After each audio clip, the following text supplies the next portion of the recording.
नमस्कार दोस्तों, मेरा नाम है प्रदीप चौहान। बात समझनी है तो पूरी सुननी होगी। आज दिन है रविवार का, तो इस हफ्ते दो बड़ी खबरें रही। एक तो देश को नए राष्ट्रपति मिल गए, सीपी राधाकृष्णन के रूप में उपराष्ट्रपति का चुनाव हुआ। और दूसरी, अंतर्राष्ट्रीय स्तर पर अगर देखें तो हमारा पड़ोस नेपाल बड़ा डिस्टर्ब रहा। वहाँ क्या हुआ क्या नहीं हुआ ये आपको मालूम है। पहला सवाल ये उठता है कि जो उपराष्ट्रपति बने वो तो पता था कि एनडीए के बनेंगे, लेकिन वो जो कहते हैं ना काली भेड़ें कौन निकली, किसने क्रॉस वोटिंग की, किसने गद्दारी की, ये अभी तक नहीं पता।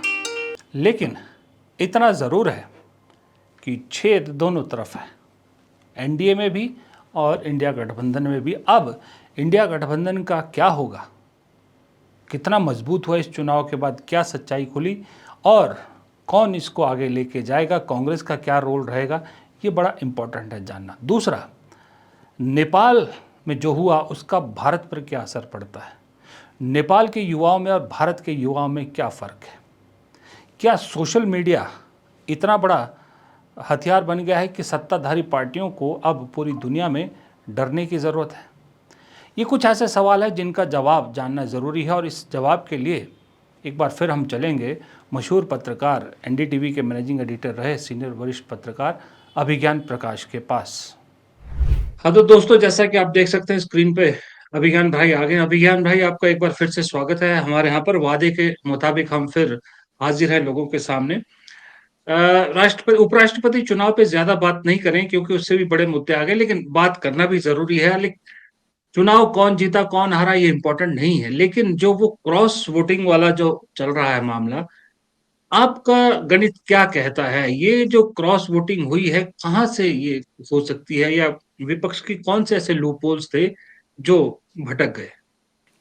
क्रॉस वोटिंग के इश्यू पे ज्यादा सोचने की जरूरत विपक्ष को है, क्योंकि विपक्ष की एक बहुत बड़ी जरूरत है।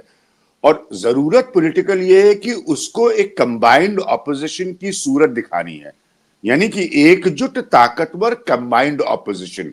और वो सूरत दिखाने के लिए विपक्ष ये अफोर्ड नहीं कर सकता, या उसके लिए ये संभव नहीं है कि कहीं पर भी कोई भी उसका साथ इस तरह के कोई चुनाव में या ऐसी कोई स्थिति में छोड़े। क्योंकि ये बात सच है कि नंबर्स गेम का जहां तक सवाल है, प्योरली अरिथमेटिक का सवाल है, वो एनडीए के हक में थी, तो इसलिए उसी हिसाब से रिजल्ट्स आए और 150 से ज्यादा वोटों से उन्होंने जीता। लेकिन पॉइंट ये है कि विपक्ष को, जैसे कि उसने बिहार की यात्रा में दिखाया कि दो लोग साथ आए और वो जुड़े हुए हैं, तो विपक्ष को ये एकजुटता रखना बहुत जरूरी है। और एक बात मैं बिल्कुल खुलकर कहना चाहूंगा, वो कांग्रेस के ऊपर है। कांग्रेस पार्टी को भी अब अपने खाली ये कहते रहना रागा लापते रहना कि बीजेपी के स्लीपर सेल्स उसके यहां है, उसको आइडेंटिफाई कर उनके ऊपर कार्रवाई करनी होगी। वरना लोग ये सोचेंगे कि ये 99 सीट वाली कांग्रेस भी यूनाइटेड नहीं है, भले ही उसके वोट एक साथ पड़े। तो ये बहुत इंपॉर्टेंट है कि कांग्रेस को भी अपने भीतर झांकने की जरूरत है। खास तौर पर मैं एक व्यक्ति का आपको बाइट चाहूंगा कि आप सुनाए लोगों को, वो है शशि थरूर।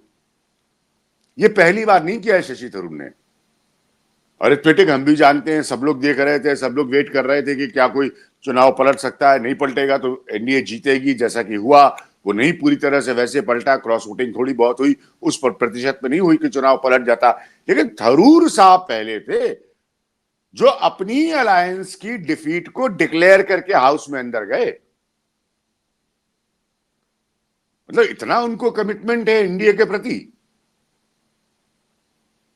तो और या तो भाई वो पार्टी पॉलिटिक्स नहीं करे, ठीक है, राइटर है, अंग्रेजी बोलते हैं, तो अपनी जुल्फे लहरा के वो जो करना चाहे करे, बिल्कुल आजाद व्यक्ति है, कोई उनकी ओपिनियन को नहीं रोक रहा है। लेकिन सबसे कमाल की बात यह है कि कौन सा नेता आज तक आपने देखा हो जो कोई चुनाव लड़ने जा रहा हो और वो और उसके साथी बोले चुनाव से पहले हम तो ये हारेंगे चुनाव। तो मतलब थरूर साहब की क्या गजब की ताकत है कांग्रेस में कि उन पर कोई कार्रवाई नहीं होती, ये तो मैं भी सोचकर हैरान हूं। जीत गए, लेकिन जीत तो लेकिन होनी अभी थी एनडीए जी, की। लेकिन आप मतलब आप मिसाल समझिए कि तेजस्वी यादव और राहुल गांधी आज यात्रा कराए बिहार में, राहुल गांधी के दिल्ली आने के बाद तेजस्वी यादव से पत्रकार बात करे और तेजस्वी यादव डिक्लेयर कर दे नहीं यात्रा तो हमने की, मतलब अच्छा रहा, लोगों का रिस्पांस रहा, लेकिन जीतेंगे तो एनडीए ही। तो ये जी। मेरा पॉइंट है। तो लेकिन इस अभिज्ञान भाई इस एक चीज वाइस बताइए। प्रेसिडेंट इलेक्शन में इन लोगों को अपनी तरफ देखने की बहुत जरूरत है। आप वो जी एएनआई जी की जी जो बाइट है शशि थरूर की, वो जरूर सुनाइएगा। जी जी। मैं अभिज्ञान भाई आपको बताना चाहता हूँ कि जी, यूट्यूब पे आपकी आवाज ए नहीं आ रही है नई क्लियर, पिछली बार की तरह प्रॉब्लम हो रहा है। जी। मैंने कहा मैं कहा आपको बता दूं कि ए नई पे यूट्यूब की बाइट दिखाना आसान नहीं होता। 15-15 16-16 लाख का कॉपीराइट भेज देते हैं, वो बड़ी मुश्किल से बचते हैं हम। तो वो बयान तो नहीं दिखा अच्छा पाएंगे, अच्छा। लेकिन हमारे दर्शक जानते हैं आप किस बयान की बात करें। लेकिन सवाल मेरा ये है अभिज्ञान भाई फिर कि एक आपने शशि थरूर का नाम लिया, उसके अलावा और भी लंबी लिस्ट है। क्यों कांग्रेस, क्यों इन सो कॉल्ड स्लीपर सेल पे एक्शन नहीं लेती? एक्शन तो छोड़िए, इनसे जवाब तलब भी नहीं करती। किस चीज का डर है? कहां पर इनकी जो है वो फंसती है राहुल गांधी की, कहां मुसीबत फंसती है, क्यों? क्या अभी भी कांग्रेस, सोनिया कांग्रेस, राहुल गांधी कांग्रेस में बटी हुई है, या आपको लगता है कि कुछ और वजह है कि इन लोगों पे कार्रवाई तो छोड़िए, इनसे एक्सप्लेनेशन भी नहीं होती? बहुत अच्छा सवाल है, बहुत अच्छा सवाल पूछा प्रदीप आपने, और बहुत अच्छा आकलन आप कांग्रेस पर करते हैं, क्योंकि मुझे नहीं लगता इस एक घटना को, मतलब इस व्यक्ति को वापस सुनकर थरूर ने पहली बार नहीं किया। बहुत इशारे, बहुत ट्वीट और बहुत, मतलब वो अपने को आजाद समझते हैं और पार्टी उनका एटीट्यूड सहती है। अब उनके या उनके जैसे लोगों का, जिनकी स्थिति बिल्कुल स्पष्ट है, जनता भी जानती है, कोई मतलब नई बात नहीं है, जनता नहीं जान रही है, तो क्यों पार्टी ये एटीट्यूड सहती है, ये जवाब सिर्फ राहुल गांधी अब दे सकते हैं। क्योंकि इस वक्त तो राहुल गांधी और खड़गे दो सर्वोच्च नेता हैं कांग्रेस पार्टी के। सोनिया गांधी की गाइडेंस है, वह जरूर होनी चाहिए, और मैंने हमेशा सोनिया गांधी की तारीफ की है, जिस तरह से उन्होंने 10 साल अपनी यूपीए को चलाया था। उनकी गाइडेंस तो सबसे अटमोस्ट है। लेकिन ये क्रिटिकल मोमेंट पे बयानों की आजादी से कांग्रेस क्यों अपने को चोट पहुंचवा रही है, खास तौर पे कुछ गिने चुने व्यक्तियों से, ये मेरी समझ के बाहर है और इसका उत्तर मेरे पास नहीं है। जी। अच्छा, एक चीज और इस मुद्दे पे एक आखिरी सवाल और जानना चाहूंगा। आपने वो वीडियो देखा जो बिहार कांग्रेस ने जारी किया एआई से, जो मोदी जी और उनकी माता को लेकर एक वीडियो बनाया बिहार कांग्रेस ने जो रिलीज किया था, वो देखा क्या आपने? जी नहीं, मैं नहीं देख पाया, लेकिन सुना जरूर इसके बारे में। जी जी। तो क्या आपको लगता है कि उसकी जरूरत थी, या वहां भी कुछ लोग जैसा कह रहे हैं कि वहां भी स्लीपर सेल अपना काम कर गए? क्योंकि मोदी जी ने जो मुद्दा उठाया था माँ की बेइज्जती का, माँ की गाली का, वो डाई डाउन हो रहा था। उस डाई डाउन होते मुद्दे को फिर से एक तरह से खाद पानी दे दिया, कुछ लोग ये कह रहे हैं। क्या आप इससे एग्री करते हैं, या आपको लगता है कि नहीं, वो नहीं, कुछ मैं आपकी बात इससे से फर्क बिल्कुल नहीं अग्री पड़ेगा? करता हूँ, बिल्कुल अग्री करता हूँ आपकी बात से, क्योंकि अब ये मुद्दा डाउन होने जाना चाहिए किसी भी साइड से। अगर ये मुद्दा बढ़े, और अब विपक्ष खास तौर से अगर इसको, भाई मैं आज तक एक सवाल का जवाब नहीं मिल पा रहा है, अब वो मेरी समझ के बाहर है, मेरे जैसे बेवकूफ लोग ही वो सवाल पूछ रहे हैं कि कौन था वो जिसने गाली दी थी, उसको तो ढूंढ के ला नहीं पाए। कांग्रेस थी नहीं वहां पर, राहुल गांधी थे नहीं वहां पर, मतलब कांग्रेस से मतलब जो कांग्रेस के लीडर्स होते हैं। तो अब किसी ने गाली दी, अब किसी के, जो गाली देना गलत है, बिल्कुल सरासर गलत है, उसमें तो कोई डिबेट है ही नहीं, लेकिन तथ्य तो सामने आ ही नहीं रहा है ना, मुद्दा ही बनता चला जा रहा है। उधर वो आंदोलन हो रहे हैं, धरने हो रहे हैं, लोग सड़कों पर बैठ रहे हैं, नाराज हो रहे हैं, कह रहे हैं हमारे प्रधानमंत्री की मां को आपने गाली दे दी। तो भाई भाई इसको अगर दूसरा पक्ष भी मुद्दा बना रहा है, तो मेरे हिसाब से वो भी गलत है। जी। तो अगर वैसे बिहार वो कांग्रेस कोई वैसे एआई का जी। वीडियो बना के चलवा रही है, तो इसका मतलब बिहार कांग्रेस सफाई दे रही है ना। हम्म। तो फिर बिहार कांग्रेस ये भी कह दे कि उसने किया है। ये क्या है कि हमने किया है तो हम सफाई दे रहे हैं। सही बात है। तो या तो कांग्रेस ये कहे कि हमने नहीं किया है, जो कि कांग्रेस की ऑफिशियल लाइन है, या वो ये कह दे कि हमने किया है और हम सफाई दे रहे हैं। हम्म। दोनों चीज तो नहीं क्योंकि हो सकती ना एक साथ। हाँ, वो आदमी वैसे भी जेल में है और पुलिस कस्टडी में है। अब वो क्या बयान देगा, किसका देगा, वो तो मालूम नहीं। खैर, अब इससे हटते हैं, थोड़ा सा अपने पड़ोस की बात करते हैं विज्ञान भाई। जो नेपाल में जो कुछ हुआ, जो भी सिचुएशन रही, जैसा भी हुआ, जो कारण रहे, वो अलग बात है। अगर पहला सवाल ये पूछूं कि जो नेपाल में जो कुछ हुआ, उससे भारत के लिए कुछ सबक कुछ चिंता के कुछ संकेत कुछ है आपको लगते हैं? हाँ, नहीं, बहुत सारे सबक है। देखिए, किसी भी देश के लिए और हमारे जैसे देश के लिए डिस्टर्ब्ड नेबरहुड तो बिल्कुल ही अच्छी बात नहीं है। और अभी तो आप बहुत ही अजीब स्थिति में, क्योंकि पाकिस्तान तो परमानेंटली डिस्टर्ब्ड है आपके साथ, ठीक है, बांग्लादेश डिस्टर्ब हो गया, श्रीलंका डिस्टर्ब हो गया, अब नेपाल। तो ये बहुत बहुत बहुत गंभीर स्थिति है।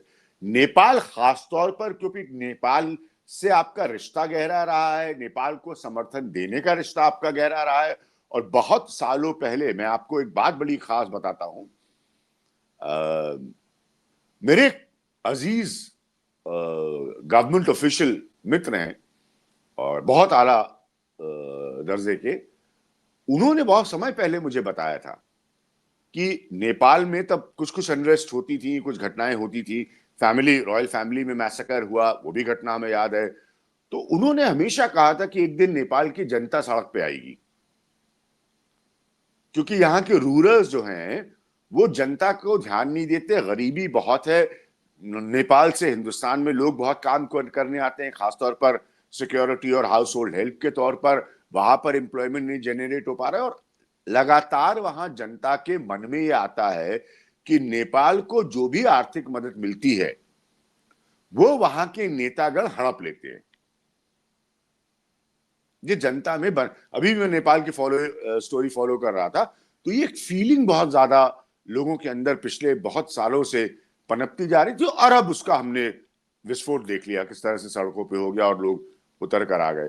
तो भारत के लिए, चूंकि भारत का बहुत गहरा रिश्ता है, भारत का इन्वॉल्वमेंट एक तरह से हर स्तर पर है नेपाल के साथ, हमारा आवाजाही, उनके लोगों का हमारे देश में आकर काम करना, ये सब बहुत करीबी है। और बिल्कुल अलग मसला है, बांग्लादेश की तरह मसला नहीं है नेपाल का, दोनों को अलग अलग करके देखना चाहिए। इसीलिए नेपाल में जो हो रहा है वो भारत के लिए चिंता का विषय है, इसमें कोई संदेह मेरे दिमाग में नहीं है।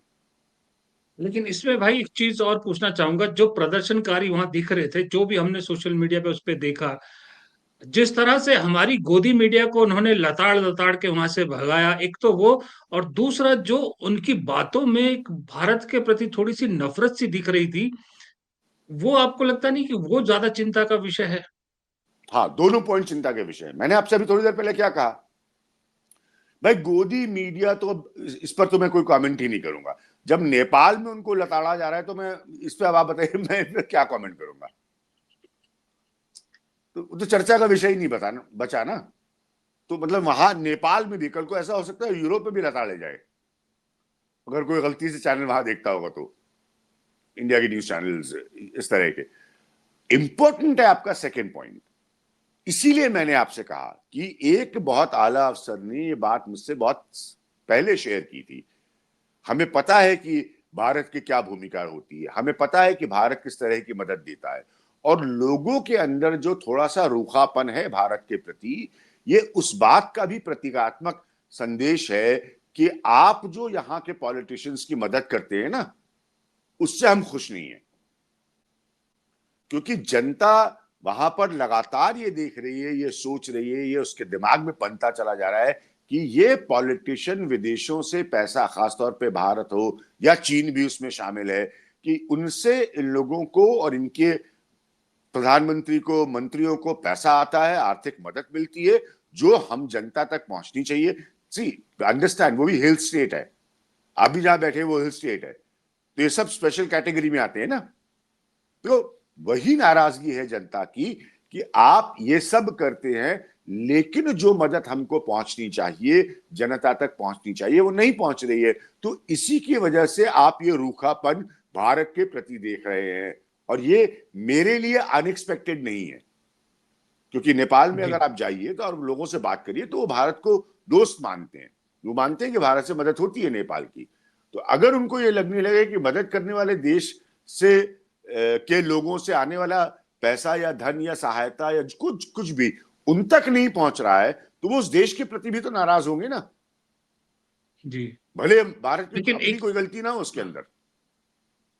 लेकिन एक एक चीज बताइए अभिज्ञान भाई, जो वहाँ जो रीजन यूथ के एग्रेशन का या गुस्से का है, बेरोजगारी हो गया या दूसरी चीज करप्शन हो गया, सब कुछ हो गया। कुछ कुछ उसी तरह की चीजें भारत में भी है, और भारत में भी युवा जो है 60% से ज्यादा जो ऐसा है, हमारी पॉपुलेशन है जो यंग एज में गिनी जाती है। हम जेंजी तो नहीं कहूंगा मैं, लेकिन यंग तो है। और आपको मालूम है बेरोजगारी का यहाँ भी कोई वो नहीं है। आए दिन पेपर लीक हो रहे हैं, आए दिन जो है पेपर कैंसिल हो जाते हैं, बच्चे एज निकल रही है। ये सारी चीजें कहीं ना कहीं एक दिन आके बॉइल डाउन तो होगी। और दूसरी बात, ये मैं इशारा सिर्फ अपने उस पर नहीं कह रहा हूँ, एक बीजेपी के विधायक है बाकायदा, पन्ना लाल शाह क्या शायद उनका नाम है, उन्होंने तो मंच से कहा है कि भारत में गृह युद्ध हो सकता है। बीजेपी का विधायक बोल रहा है। तो ये आशंकाएं क्यों पनपने लगी है? दरअसल अब कुछ लोग डर के मारे नहीं बोल रहे, लेकिन अंदर अंदर ये आशंका तो लोगों के मन में है ही है। देखिए, भारत एक कमाल का देश है, और मैं अपने अंतर्राष्ट्रीय लेक्चर्स में भी ये बात को कई बार कह चुका हूं, और आज आपसे एक बड़ा गंभीर बात है, इसको रिपीट करता हूं। भारत में ऐसी स्थिति मुझे नहीं दिखता कि होगी। भले बीजेपी के कोई नेता कह रहे हो, कांग्रेस के, उन सब पे मैं नहीं जाता। इंडिया में जो इंडियंस हैं उनकी सेल्फ एंटरप्राइज बहुत हाई है। वो खुद से बहुत चमत्कार करते हैं, खुद से बहुत व्यापार करते हैं, बल्कि सरकारें तो उनसे लेती हैं, उनको देती कम है। किसी भी सरकार का सवाल उठा लीजिए, मैं यहां कोई एक पर्टिकुलर सरकार के लिए नहीं कह रहा हूं।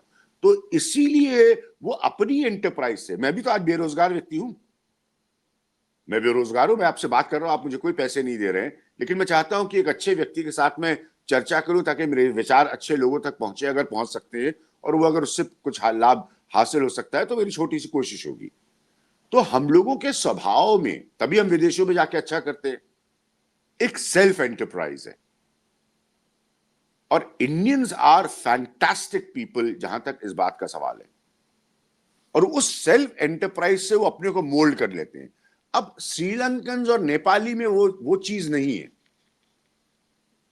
हम छोटे छोटे काम सेट कर लेते हैं, भले कह दिया जाए हमें कि पकौड़ा बेचो, वो सब बयानबाजी में उसमें नहीं पढ़ूंगा, लेकिन हम वाकई कोई एंटरप्राइज क्रिएट कर लेते हैं, वाकई कोई तरीका निकाल लेते हैं, वाकई अपने साथ 4 लोगों को और कोई एम्प्लॉयमेंट दे देते हैं अपने ही दायरे में। ऊपर से टैक्सेशन हमारे सर पर चढ़ाया जाता है। तो ये बड़ा बुनियादी फर्क है। मेरी जितनी यात्राएं रही हैं गिनती की नेपाल की, तो वहां का कल्चर अलग है। वहां के लोग जो है वो श्रमिक कार्य करने वाले ज्यादा है। आप समझ रहे हैं मैं क्या कहना चाह रहा हूं? तो इसीलिए इन बातों को बहुत गहराई से समझना पड़ेगा, इतना सरल नहीं जैसे बीजेपी के नेता कह रहे हैं या कोई और जी भी पार्टी के नेता कह रहे हो। तो जी जी। इसीलिए वो अनएम्प्लॉयमेंट की प्रॉब्लम इंडिया में है, अनएम्प्लॉयमेंट की नाराजगी इंडिया में है, ये तो सब जानते हैं, मतलब इसमें कोई दो राय है ही नहीं। सही बात। लेकिन फिर भी व्यक्ति अपने हालात से लड़ झगड़ के, जोड़ जुगाड़ करके कुछ ना कुछ अपनी आमदनी का जरिया यहां पर निकालता है। ये विशेषता है। अगर आप हिंदुस्तान की पॉपुलेशन को 3 नजरिए से देखें, मैं हमेशा इसको अपने इंटरनेशनल लेक्चर्स में खासतौर पर बोलता हूँ, ये एक वर्ष है, मैं नहीं हूं तो मैं हर साल समर्स में ऑक्सफोर्ड में होता हूँ, जो सोशल साइंटिस्ट हैं उनसे बहुत हमारी चर्चाएं होती। तो एक तो हुआ तकरीबन 37% से ज्यादा युवा, जो बहुत बड़ा हिस्सा है। दूसरी एक पॉपुलेशन की तरफ हम कभी देखते नहीं, वो गांव, और ये बहुत पुराने आंकड़ों के आधार पर मैं कह रहा हूं, जो मैंने अपनी बेस्ट सेलिंग किताब में लिखा था, कि गांव देहात में बसने वाले लोग की जो रूरल वर्कफोर्स है वो 65% से ज्यादा है आज भी। ये बहुत बड़ी बात है। अच्छा, वेलफेयर स्कीम्स के थ्रू, क्योंकि ये डिबेट है कि कहीं आप उनको मदद करके, ऐसा तो नहीं कर रहे हैं कि वो निठल्ले बैठ जाए, आगे काम ना करे, ये चिंता का विषय है, एक बहस का विषय है। तो ये लोग बहुत ज्यादा अलग अलग क्षेत्रों में, आप खास तौर पर देखिए, मैंने महाराष्ट्र में, वेस्टर्न पश्चिमी महाराष्ट्र तो बहुत बड़ा उदाहरण है इस देश के लिए, जहां तक एग्रीकल्चर के सेल्फ रिफॉर्म्स का सवाल है। तो अब मैंने कितने करीब से देखा है कि कैसे वहां किसान जो है वो ग्रेप्स की खेती करता है, उसी ग्रेप से फिर वहां पर अंततः वाइन बनती है। मैंने कितना देखा है सेल्फ एंटरप्राइज। फिर आप दक्षिण भारत में जाइए, तो जी जी जी। यहां पर ये सब फैक्टर्स है जिससे काम जेनरेट हो जाता है। इसीलिए आप अनएम्प्लॉयमेंट के गुस्से को या नाराजगी को इस स्तर पर आते हुए नहीं देखते। जी। हाँ, ये तो लेकिन मैं एक भविष्यवाणी एक नहीं कर सकता, लेकिन अगर ये ऐसे ही चलता रहा कि उनका काम खत्म हो जाएगा, तो फिर ये गुस्सा हिंदुस्तान में भी सड़क पे आएगा। लेकिन जी, फिलहाल जी। मुझे इसलिए नहीं नजर आता क्योंकि सेल्फ जनरेशन कैपेसिटी एक इंडियन की बहुत अच्छी होती है। एक चीज़ और अभिज्ञान भाई, एक चीज़ और जानना चाहूँगा, इस सब में ये जो स्लीपर सेल वाली बात है, इस सब में केसी वेणुगोपाल का रोल आप किस तरह से देखते हैं? क्योंकि संगठन महासचिव तो 5 साल से वो हैं, पूरे देश में कहीं कांग्रेस का संगठन नहीं है, ज़ीरो से शुरू करना पड़ रहा है, स्लीपर सेल दुनिया भर के पले-बड़े हैं। क्या राहुल गांधी या मल्लिकार्जुन खड़गे सब कुछ करें, फील्ड में भी वही जाएँ, संगठन का काम भी वही करें? इस सब में केसी वेणुगोपाल के रोल को कैसे इवैल्यूएट करते हैं आप? मैंने तो अभी तक कोई केसी वेणुगोपाल के रोल की ऐसी भूमिका समझी नहीं कि उसको एनालाइज करने की जरूरत है, क्योंकि केशु वेणुगोपाल को लोग मुझे बताते हैं, मैं कुछ नहीं जानता, कहते हैं कि अहमद पटेल बन सकते हैं, मुझे ये सब नहीं पता। लेकिन ये केशु वेणुगोपाल को भी तो लाए राहुल गांधी है, आप तो नहीं लाए, मैं भी नहीं लाया हूं। तो वो क्या करते हैं फिर ये भी राहुल गांधी बताएंगे, मुझे तो नहीं पता, मुझे केशु वेणुगोपाल क्या करते हैं। हाँ, ये है कि निजी तौर पर आप कांग्रेस के नेताओं से बात करिए तो बहुत सारे लोग उनकी आलोचना करते हैं कि वो राहुल गांधी को बांध के रखते हैं, लोगों तक राहुल गांधी तक पहुंचने नहीं देते लोगों को। तो ये तो पुराना कांग्रेस क्यों का कल्चर है, तो हो सकता है यही विशेषता होगी केसी वेणुगोपाल की। बाकी राजनीतिक विशेषता अभी तक तो मुझे कोई केसी वेणुगोपाल की मालूम नहीं है जो मैं आपसे चर्चा करूं या तो जिसका हम आकलन करें। जी, जी। क्योंकि भाई आपने आपने राहुल गांधी के क्लोज़नेस की बात की, केसी वेणुगोपाल के उसमें अभी हम किसी और दिन इस पे डिटेल में बात करेंगे, लेकिन एक छोटा-सा जवाब अभी भी चाहूँगा कि इस वक़्त जो राहुल गांधी के आस-पास टीम बनती दिख रही है आपको, वो टीम आपको ठीक लग रही है या आपको लग रहा है कि कहीं राहुल गांधी कुछ थोड़ी मिस्टेक कर रहे हैं? नहीं, देखिए उनकी टीम तो मुझे अच्छी लगती है, मैं इसकी वजह भी बता देता हूं। क्योंकि भारत जोड़ो यात्रा से जो राहुल गांधी की छवि का ट्रांसफॉर्मेशन है, जनता में रीच की जो छवि का ट्रांसफॉर्मेशन है, मेरे हिसाब से ये इसी टीम ने किया है। जो उनके आसपास लोग हैं, जो उन्होंने उनको बताया रणनीति के तौर पर कि आप कैसे दुनिया को नजर आइए, हिंदुस्तान को नजर आइए। मैंने नहीं, आपको पहले भी कहा नहीं, था कि उनके ऊपर बार बार मैं मैं युवराज युवराज का मैं टैग उस था। भाई भाई मैं उस टीम की बात नहीं कर रहा जो उनकी पर्सनल टीम, मतलब कि जो अब बना रहे हैं, जो ओबीसी चेयरमैन, ओबीसी डिपार्टमेंट के चेयरमैन, इस एससी डिपार्टमेंट के चेयरमैन या इस डिपार्टमेंट के सेल के डिपार्टमेंट के चेयरमैन, ये सारे लोगों की बात कर रहा हूँ जो एक संगठन जिनके हवाले किया जा रहा है। हाँ, ये तो भाई कितने अच्छे हैं और कितने खराब, बड़ा अच्छा सवाल है आपका। ये तो बाद में, ये बिहार चुनाव में ही मालूम पड़ जाएगा। बिहार में मरी हुई है कांग्रेस, तो बिहार चुनाव में मालूम पड़ जाएगा। अगर कांग्रेस का रिवाइवल, अगर ओबीसी के चेयरमैन नहीं करा पाते बिहार जैसे राज्य में, किसानों के नेता चेयरमैन नहीं करा पाते बिहार जैसे चुनाव में, तो खुद ही पता चल जाएगा कि इनकी राजनीतिक हैसियत क्या है, या ये वाकई कांग्रेस को किस, क्योंकि इसके बाद तो उत्तर प्रदेश होगा। सोचिए कितना बड़ा चुनाव, और बीच में आप बाकी चुनाव से गुजरते हुए जाएंगे। तो इसीलिए ये लोग अगर कांग्रेस को ग्राउंड पे रिवाइव नहीं कर सकते, तो फिर किस बात की जिम्मेदारी ये लोग ले रहे हैं और किस बात के लिए ये लोग उन अलग अलग पदों पर बैठे हैं? ये तो अपने आप ही चुनाव तय कर देगा। ये राहुल गांधी जी, को भी तय करने की जरूरत नहीं है। जी, जी। एक एक आखिरी सवाल, छोटा-सा जवाब चाहूँगा आखिरी में एक सवाल का, क्योंकि ऑलरेडी टाइम लंबा हो गया, कि अभिज्ञान भाई एक चीज़ बताइए, ये जो नेपाल में हुआ, इसका बेसिक जो जिसको कहते हैं ना, जहाँ से उठा, वो है सोशल मीडिया पर बैन लगाना। तो ये एक पूरे दुनिया में जहाँ-जहाँ जो सत्ता में बैठे हैं, उन सबको कान खड़े करने वाली बात नहीं कि भई ये सोशल मीडिया आज की डेट में विपक्ष से ज़्यादा खतरनाक सत्ता में बैठे लोगों के लिए सोशल मीडिया प्लेटफ़ॉर्म हो गए हैं। मैं एक कॉन्फ्रेंस में बोल रहा था, एक कॉन्क्लेव में, लंदन स्कूल ऑफ इकोनॉमिक्स की, 2019 की बात है शायद, और मैंने वहां पर चाइना का उदाहरण दिया था। आपको टियाननमेन स्क्वायर याद होगा बहुत अच्छी तरह से। उसके बाद अलग अलग मिडिल ईस्टर्न कंट्रीज का उदाहरण दिया मैंने वहां पर, और मैंने खास तौर पर यह बात कही थी सोशल मीडिया के बारे में। और मैं खुद कोई रेगुलर काम नहीं कर रहा हूं अभी डिजिटल मीडिया पे। मैंने साफ कहा था कि देखिए, ये उस बच्चे की तरह है जो एक बार पैदा हो गया तो आप उसको वापस अपने पेट में नहीं डाल सकते, ऐसी कोई टेक्नोलॉजी नहीं है, ठीक है? और आप इसको रोकेंगे तो ये काउंटर प्रोडक्टिव भी हो सकता है। इसके अपने चेक्स एंड बैलेंसेस होने चाहिए, जरूर होने चाहिए। मैं कतई भी उस तरह के आजादी के हक में नहीं हूं जो किसी समाज को या किसी वर्ग विशेष को आहत करे, डैमेज करे, नहीं। लेकिन आजादी रुक जाए, ये भी, इसके भी मैं हक में नहीं हूं। तो संतुलन तो बराबर आपको चाहिए। लेकिन किसी भी देश ने, अगर पिछले एक दशक का हम इतिहास उठा के देख लें या 1.5 दशक का, ज्यादा पीछे नहीं जाए, सोशल मीडिया को रोक कर, प्रतिबंध लगाकर, सिवाय जनता के गुस्से के कुछ नहीं हासिल किया है। तो ये सरकारों को, आपने सही कहा, ये सबक लेना चाहिए सरकारों को कि रोकने से आपको कुछ नहीं हासिल होगा।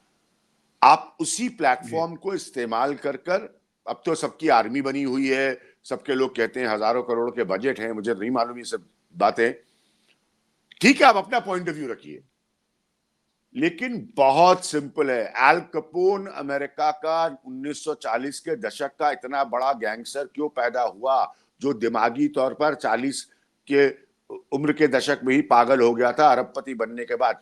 पैदा ही हुआ था वो इसलिए क्योंकि वहां पे आपने शराब पर पाबंदी लगाई थी। सबसे गलत निर्णयों में से कोई अगर अमेरिका का था, जो धर्म के आधार पर लिया गया निर्णय था, वो शराब पर पाबंदी लगाने का, जिसने इतना बड़ा माफिया पैदा कर दिया। जी जी। जो जब पाबंदी हटी तो उसका दिमागी संतुलन बिगड़ गया। जी। तो पाबंदी लगाने से पहले आप ये जान लीजिए कि आप उसका काउंटर इफेक्ट क्या होगा, पहली बात। लेकिन साथ में मैं आपको आज बताना चाहता हूं बहुत खुलकर, बड़े अफसोस के साथ, मैंने जिस तरह के थंबनेल्स देखे हैं ये उपराष्ट्रपति के चुनाव पर डिजिटल मीडिया में, ये भी बहुत गलत है। और मुझे पता है कि लोग सुनने के बाद अरे अभी ज्ञान प्रकाश तो बदल गया, इसका दलाल हो गया, उसका, मुझे कोई फर्क नहीं पड़ता। लेकिन घर बैठे बैठे ऐसे थंबनेल चलाना कि इसका खेल पलट गया, उसका खेल पलट गया, और ये वोट कट गया, और वो वोट कट गया, और ये क्रॉस वोटिंग हो गई, और वो क्रॉस वोटिंग हो गई, हर आधी घंटे पे, 1 घंटे पे घर बैठे चलाना, ये कौन सा जर्नलिज्म है, जरा बताइए भाई एक चीज बताऊं मैं आपको, इस चीज से मैं आपसे 199% एग्री करता हूं। ये मुझे भी लगता है कि सोशल मीडिया पर भी जर्नलिज्म जो है, गोदी मीडिया जितना नीचे नहीं गिरा, लेकिन यहाँ भी बहुत निचले स्तर का गिर गया है। और बिल्कुल खास सही, करके बिल्कुल सही। मैं मैं कहना चाहता था बहुत दिन से आपके साथ ये बात, और इसीलिए मैं आने में थोड़ा सा, हर जगह जाने में मैं जी हिचकिचाता हूं, और मेरा अपना भी कोई प्लेटफॉर्म मैंने नहीं क्रिएट किया है, क्योंकि मैं देख रहा हूं कि ये व्यूज, आप जैसे टीआरपी के दौड़ में आपने एक नाच शुरू कर दिया था, अब यहाँ ये शुरू हो गया है, और ये चाहते हैं, गोदी मीडिया वाले चाहते हैं कि एक तरफ का बिगुल बजाने के लिए महान हो, ये वाले चाहते हैं कि इस बात के लिए महान बन जाए कि वो एक तरफ के खिलाफ का बिगुल बजा रहे हैं। और तथ्य जो और है, सॉलिड फैक्ट्स जिसे हम कहते हैं, जिसके आधार पर जर्नलिज्म होता है, वो नहीं है, वो नहीं वो है। मिसिंग है। एक्चुअल एक्चुअल में मिसगाइड किया जाता, थंबनेल के जरिए बहुत मिसगाइड किया जाता है। लेकिन मैं इसलिए आपको रोक रहा था कि ये एक ऐसा टॉपिक है जिस पर मैं एक लंबे वक्त के लिए आपके साथ बात करना चाहता हूं। इसको, ये कौन सी तरह का जर्नलिज्म है, ये भी इस देश की जनता को बताना जरूरी है। इस पे मैं किसी और दिन आपसे एक लंबी बातचीत करना चाहूंगा। इसको और एक फिलहाल आखिरी क्योंकि बात, मतलब मैं जो तो देखा है साहब, अरे पत्रकार का तो छोड़िए, एक सज्जन ज्योतिष बनकर वो, मतलब क्या क्या पेलते हैं, आप सोच नहीं सकते, जी और क्या क्या वो बताते हैं, और लगातार गलत साबित होते हैं। जी तो जी देखिए, जी ये भी बहुत बड़ा डेंजरस है, क्योंकि आपने सोशल मीडिया का, अब आपको पता है एस्ट्रोलॉजी बिकती है, आपको पता है धर्म के अलग अलग संस्करण चलते हैं सोशल मीडिया पे, तो आप फिर ये जर्नलिज्म के नाम पे क्यों कर रहे हैं? आप उसका धर्म का चैनल चलाइए क्यों ना। कर रहे हैं? सही बात है, मुझे सही प्रॉब्लम बात वो है, तो इसलिए दोनों साइड्स को देखना और समझना जरूरी है। फिर बीजेपी आप पर है। जी अटैक करेगी, तो आज बीजेपी है, कल को हो सकता है कोई और पॉलिटिकल पार्टी हो, पर ये जिस ट्रेंड से हम अलग हटने की कोशिश कर रहे थे, आप तो वापस उसी ट्रेंड को सेट कर रहे हैं ना, जी जी, फिर आप अलग क्या कर एब्सोल्युटली। रहे हैं? और और इस पे भाई एक अलग से प्रोग्राम करूंगा। और ये जरूर जरूर। मेरे दिल के बहुत करीब है इशू, क्योंकि मैं भी मेरे भी। देखता हूँ ना, मैं इसी फील्ड में हूँ। मैं जब थंबनेल देखता हूँ मैं समझ जाता हूँ कि कितना खोखली है इसके अंदर, लोगों को बेवकूफ बनाया जा रहा है। जो थंबनेल में लिखा है खबर का, उससे कहीं दूर दूर तक लेना देना नहीं है। लेकिन मैं इसको जरा आपको डिटेल में कभी हम बात प्रदीप करेंगे। पक्के तौर पे बता सकता हूं। मैं बस इतना आपसे प्रदीप कहना चाहूंगा कि आप ये समझ लीजिए कि हर दिन मुझे कितनी रिक्वेस्ट आती होंगी। तो मैं मजाक में ये कहता हूँ कि भाई 2 वक्त की रोटी भी कमानी है, गरीब आदमी हूँ, आप तो 1 पैसे नहीं देते, तो हंस के टाल देता हूँ। सच्चाई ये है कि मुझमें से उनमें से बहुत लोगों का मुझे पता है कि जिनके यहाँ मुझे नहीं जाना, जी चलिए क्योंकि मैं भाई क्या एक बोल रहा हूं और उसका थंबनेल क्या चलेगा उस पर मेरा नियंत्रण नहीं है। जी। नहीं भाई, ये आपका बड़प्पन है कि आप मेरे प्लेटफॉर्म पर आते हैं, और मैं भी अपने प्लेटफॉर्म पे बहुत कम लोगों को बुलाता हूं, मैं भी। क्योंकि मैं ये प्लेटफॉर्म मैंने अपने विचार रखने के लिए बनाया, किसी और के विचार रखने के लिए नहीं, इसलिए मैं नहीं बुलाता।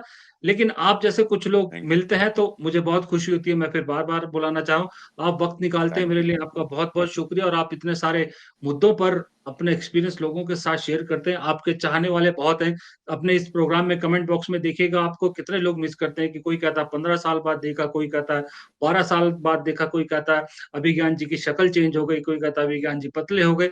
आपसे इतना जुड़ाव है लोगों का, तो अच्छा लगता जी। है आप लोग को से बात करना, और लोगों को आपके जो विचार है उसको लोगों के सामने रखना। फिलहाल आज के लिए फिर से आपका एक बार बहुत बहुत शुक्रिया। जल्द आपसे दोबारा मुलाकात होगी अभिज्ञान भाई, बहुत बहुत शुक्रिया। Thank you so much Pradeep ji. Thank you. Thank you.